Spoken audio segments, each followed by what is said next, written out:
අයිබෝවන් අද දවසේ මේ වීඩියෝ එකෙන් ඔබට මම කියන්නට කල්පනා කරන දේ තමයි මම මේ තාක් කාලයක් හැම මොහොතකම මේ රටට දිනන්නට පුළුවන් කියලා කිව්වා. හැබැයි මම ඔබට කියනවා ඇත්තට මේක ඔබට මම ලබා දුන්න අනවශ්‍ය විදිහේ බලාපොරොත්තුවක් විතරයි. මම කියනවා මේ රට කියන්නේ අපිට ඇත්තටම ගොඩ ගන්නට පුළුවන් ස්වභාවයක නෑ කියන කාරණාව කියනවා. හේතුව තමයි අපි කොයිතරම් සත්‍ය පෙන්නුවත් සත්‍ය නෙමෙයි මතුවලා තියෙන්නේම අසත්‍ය මිත්‍යාව. ඉතින් අපි ඒක පෙන්නන මොහොතක් පාසා අපි වැරදිකාරයෝ වෙනවා, කාගේ හෝ වෛරයට පරිගැනීමට අපි භාජනය වෙනවා, කාගේ හෝ හිතකට හොදක් ඇති කරලා ඉවරලා අපි ඒ හරහා මොකද එකෙන් වෙන්නේ යහපතක් නෙමෙයි, මේක හරි දේ නෙමෙයි, මේක වැරදි කියලා කියනකොට මේක ගැන අවබෝධයක් නැති අය අපිට වෛර කරනවා. එතකොට දිගින් දිගට ඒ තැනටපත් වෙලා මම මගේ ජීවිතයේ අනතුරට දාගෙන අනිත් අයගේ වෛරය නැත්තම් ඕන් මාව කවුරුන්වත් ප්‍රිය කරන්නේ නැහැ. තමන්ගේ වැරද්දක් කිව්වොත්, මොකද හොඳක් කිව්වොත් සතුට වුණාට වැරදි පෙන්නනවට ගොඩක් වෙලාවට අකමැති ස්වභාවය තමයි මනුස්ස ස්වභාවයේ තියෙන්නේ. මොකද ඒක ගැන අවබෝධයක් තියෙන කෙනෙක් දරාගෙන තමන්ගේ වැරද්ද නිවැරදි කරගත්තට බොහෝ වෙලාවට අද තියෙන සමාජ රටාවත් එක්ක අපි වැරද්ද පෙන්නුවොත් පෙන්නන කෙනා වැරදිකාරයෙක් වෙනවා මිසක වැරද්ද නිවැරදි කර ගැනීම නෙමෙයි සිද්ධ වෙන්නේ. ඉතින් දිගින් දිගට රටේ යහපත වෙනුවෙන් කියලා දහම මේක තමයි දහම, මේක අදහම, මේක හරි දේ, මේක වැරදි දේ කියලා අපි කොයිතරම් පෙන්නුවත් යන්නේ ධර්මයේ මාර්ගයේ නෙමෙයි ඇත්තටම කියනවා නම් අදහම් වගේ. එතකොට දවසින් දවස ඒ ක්‍රියාවන් වැඩි වෙනවා මිසක් අඩු වෙන්නේ නැහැ. ඉතින් යම් ආකාරයකට මම හැම මොහොතකම කිව්ව දෙයක් තමයි මේ රටේ අපිට නැගිටින්නට ස්වභාවයක් තියෙනවා. මේක අපිට දිනන්නට පුළුවන්. මේ ලෝකේ අපි කොහෙන්වත් අතපාන්නට ජීවත් වෙන්නට ඕනේ නැහැ. ඒ තරම් ශක්තිමත් රටක් මේ රට. ඒක අපි ඒ යහපතට කිසියම් ආකාරයකට හොඳ විදිහේ යමක් සිද්ධ වෙනවා කියලා දකින්නට පුළුවන්. යම් මොහොතවල් ආවට ඡායාවක් පෙදී ඒක නැති කරන, විනාශ කරන විදිහේ ස්වභාවයක් මේ රට තුල තියෙනවා. ඉතින් ඒ தත්ත්වය මත මම හිතන්නේ මේක අපි තව දුරටත් ගන්න උත්සාහය ශක්තිමත් නැත්තම්, මොකද ලෝකයක් අද අධම පැත්තත් එක්ක යන්නේ. දහම කියන කාරණාව ගැන වැටහීමක් නැහැ. ඉතින් මේ හේතුව මත දිගින් දිගට යම් බරක් අල්ලගෙන ඉතාමත්ම සුළු පිරිසක් අවබෝධයෙන් කටයුතු කරන අය ඉන්නවා. හැබැයි මේක කරන්නට පුළුවන් කාරණාවක් නෙවෙයි. මේක විවිධාකාර පැතිවලින් අද වෙනකොට යටපත් වෙලා තියෙන. ඉතින් මේක තවදුරටත් අපි මේ රට ගොඩ ගන්නට පුළුවන් කියලා මම හිතන්නේ. ඔබට අනවශ්‍ය බලාපොරොත්තුවක් මන් දෙන එක හෝ මේක වැරදි කියලා මේ සමාජ මාධ්‍ය තුළ කාගේ හෝ හිතක් රිද්දන එක මම හිතන්නේ තවදුරටත් කළ යුතු නෑ, විය යුතු නෑ කියලා මම හිතනවා. මොකද ඒ හරහා මම කොයිතරම් මගේ චේතනාව යහපත් වුණත් හැම මොහොතකම සිද්ධ වෙන්නේ ඒ හරහා මම කාගේ හෝ තරහකාරයෙක්, වෛරකාරයෙක් බවට පත් වෙන එක කවුරුන් හෝ මට මාව සතුරෙක් විදිහට පිළිගන්න එක මිසක ඇත්තට මේකෙන් වෙන යහපතක් නැහැ. ඉතින් මම කාට හෝ සතුරෙක් වෙනවා නම් කාගේ හෝ හිතක කිලිටක් නොහොදක් ඇති කරනවා නම්, කාට හෝ මං ගැන වෛරයක් ඇති කරනවා නම් මං හිතන්නේ ඒක යහපත් දෙයක් නෙමෙයි. රට හෝ දහම කියන කාරණාව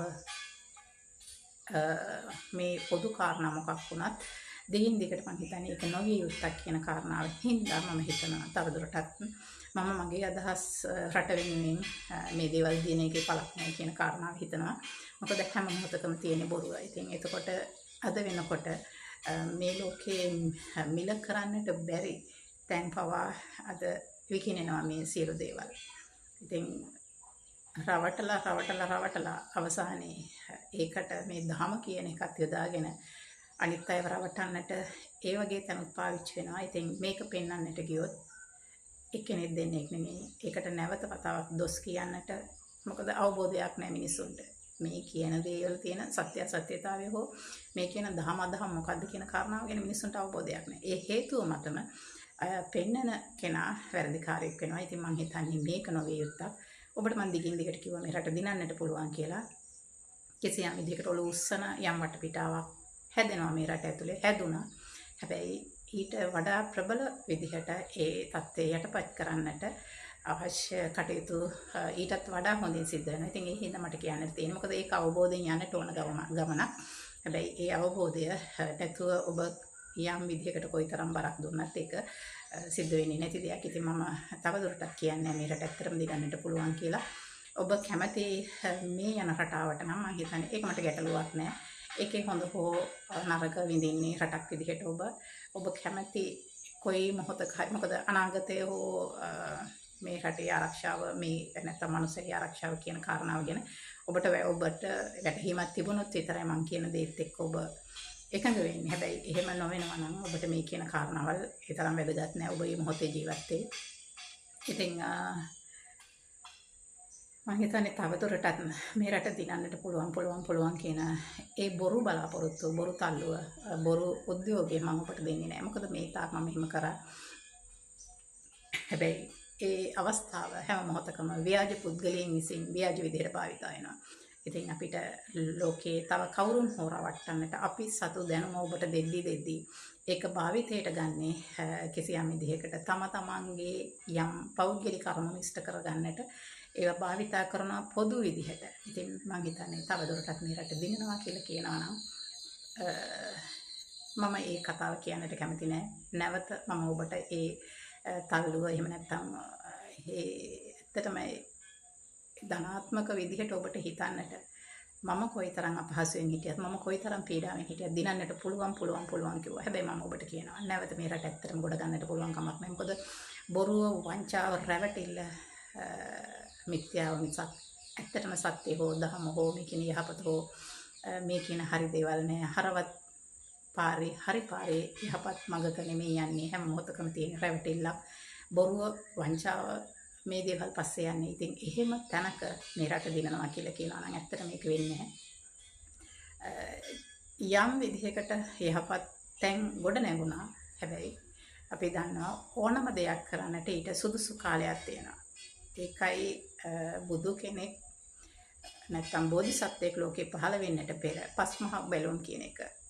කාලය බැලුවා, දීපය බැලුවා, දේශය බැලුවා, කුලය බැලුවා, මව බැලුවා. මොකද මේ කියන කාරණා පහ බලලයි බෝධිසත්වයෙක් පහළ වෙන්නේ. එතකොට යමක් කරද්දී ඒකට සුදුසු වෙලාවක් තියෙනවා. සුදුසු තැනක් තියෙනවා. සුදුසු පිරිසක් ඉන්නවා.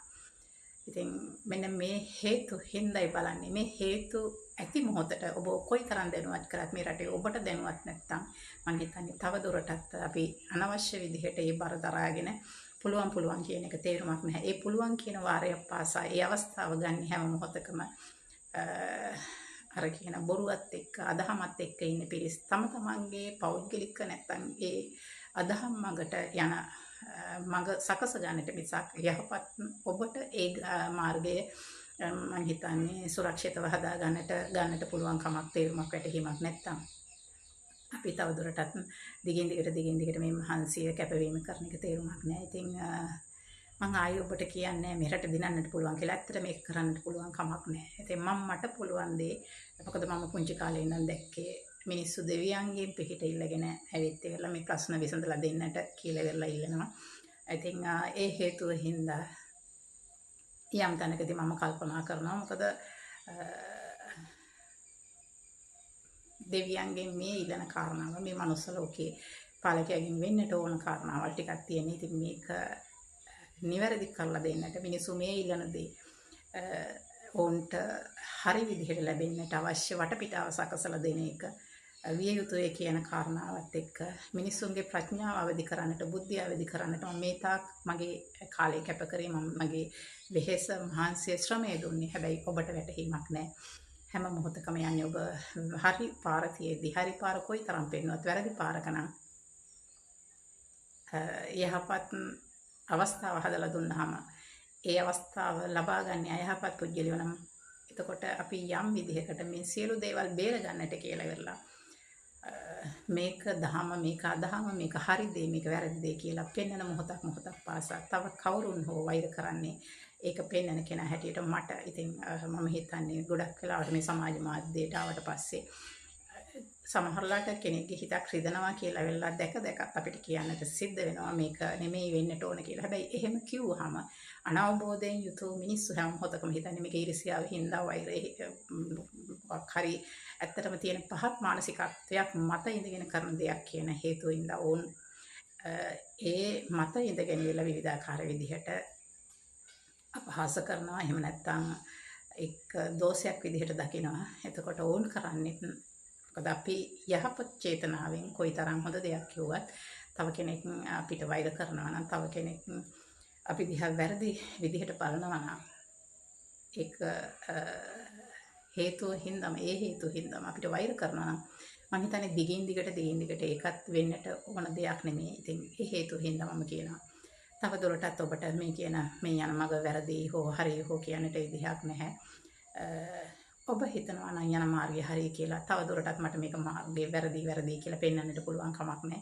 ඉතින් මම කියනවා හැබැයි ওই මාර්ගයේ ඔබ කොච්චර ඉස්සරහට ගියත් මේ රට ඔබට ලෝකේ යන පැත්තට යන්නට පුළුවන්. හැබැයි මේ රට ඉල්ලපු ඒ හරි දේ ඒ කියපු දහම මුළු ලෝකයක් ආරක්ෂා කරන්නට පුළුවන්. දෙවියන් මිනිසුන් නැන්ද ඒ මහා දහම විනාශ වෙලා යනවා.